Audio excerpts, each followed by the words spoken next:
That's awesome. Yeah, and so that's kind of by the book how it goes, and for different people it's different in that there could be more of a physical sensation journey, so energetic, let's call it, when it feels like very much in the body, right? And you could see even the nervous system affected, muscles twitching, or there could be all kinds of things, and that's all been kind of meticulously named and categorized and documented in Hinduism, especially. There's like kriyas and there's all this stuff in the yogas, and that's not for this, because when that happens, it's just a matter of allowing and going into the mystery of what that is, and really not going into the understanding or the mapping of it, because that will bring you back to the world of ideas and somebody having an experience. And so I don't have a sense you're doing that, but just a comment. Just let that journey be, and the exploration at that point would be more around, what do you feel that is calling you, as in the level of desire, but it'll be a different kind of desiring. It'll be a different kind of calling than the one that we previously know, that's all about that stability of something in time. And so it's more of a discovery of a new way of desiring. And so you might have to explore changing your mind a lot, let's say. For example, you might be getting up to make a coffee, and halfway there you're like, something kind of picks up that no, there's something there that became automatic. And then you can realize, oh wait, no, do I really want a coffee? Or something, just awareness in that moment, that suddenly it's not the coffee. And suddenly you're just walking in a circle, exploring the sensation of your feet. That kind of thing, where it's really just about the playful enjoyment of the experience.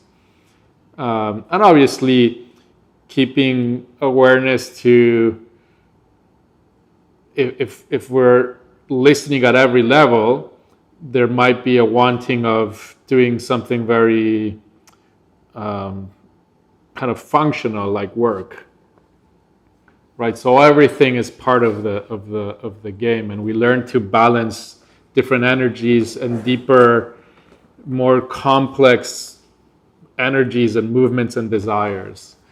And then the other thing, and if you have any questions about what I'm saying, we can go back and forth. But the other thing, you said there's no one here, there's nothing here. That's, in a sense, obviously language, but it's pointing to what I see as a transition, because there is something here as well. And when I say you say I, something's getting referenced. Something knows that there is something rather than nothing. No, because that's an assumption. Is it a body? Is the body that which knows?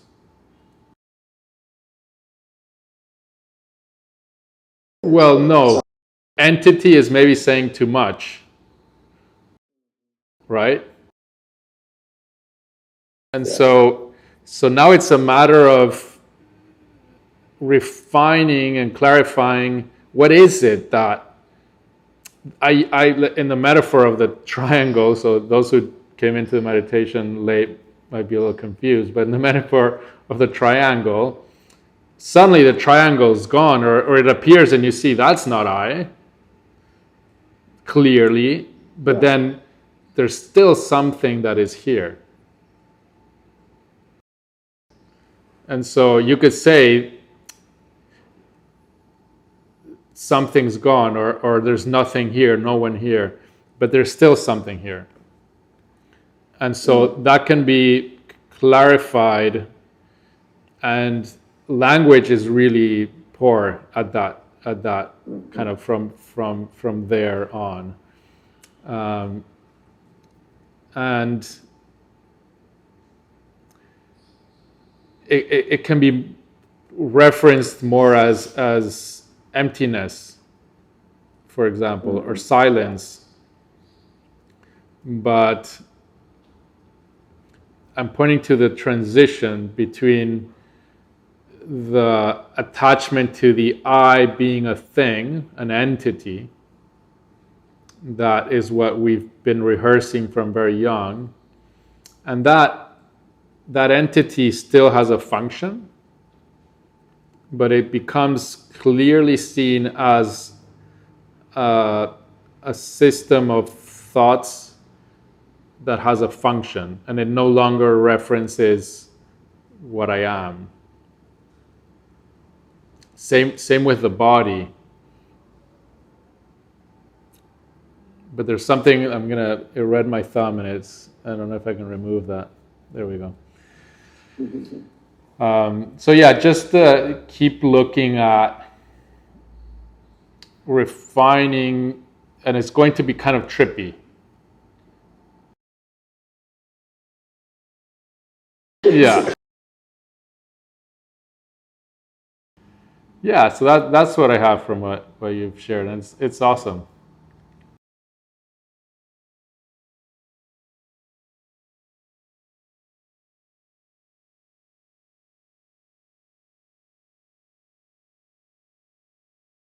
Yeah, but still there is a thing that is a system.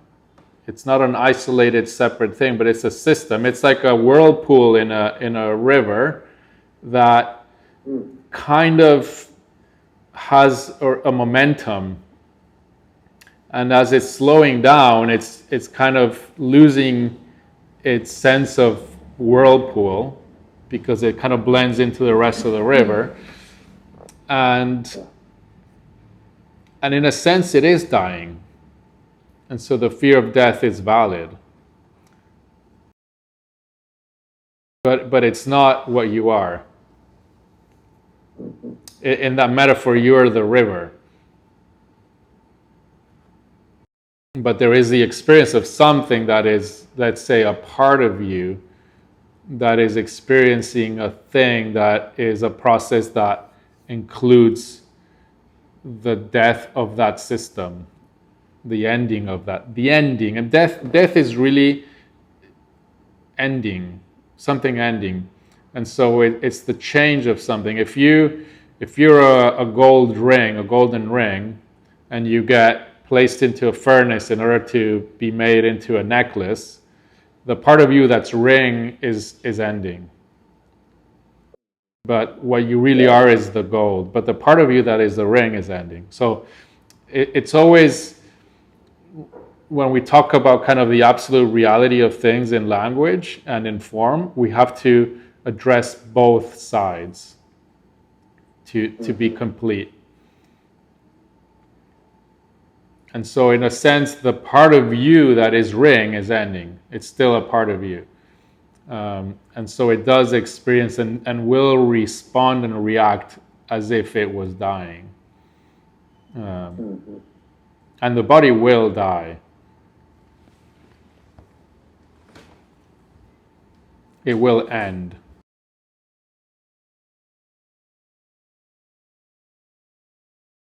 Yeah, and there's a distinction there where it's not the ending of the body, it's the ending of the system of thought, which is I am this triangle, I am this thing that I've imagined.